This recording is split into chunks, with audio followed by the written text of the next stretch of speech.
Mas pinaluwag na ng Subic Bay Metropolitan Authority o SBMA ang travel restrictions, lalo na sa mga vaccinated na nais bumisita sa Freeport.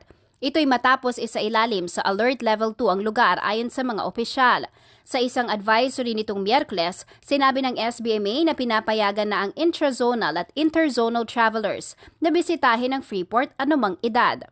Ang intrazonal ay tumutukoy sa galaw ng tao, produkto at serbisyo sa pagitan ng mga lokalidad na nasa ilalim ng parehong community quarantine classification, habang ang interzonal ay tumutukoy sa galaw sa pagitan ng mga probinsya, highly urbanized cities at independent component cities na nasa ilalim ng magkaibang community quarantine qualifications.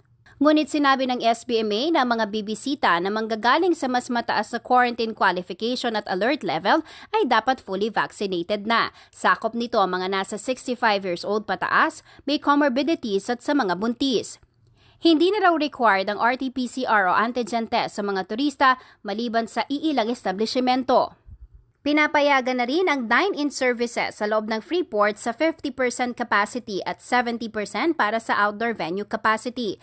Sa ilalim ng Alert Level 2, ang ikalawang pinakamaluwag na level sa bagong quarantine system, pinayagan na ng SBMA ang mas maraming establishmento na mag-operate, kabilang ang mga barbershop, salon at mga nag-aalok ng aesthetic o cosmetic services.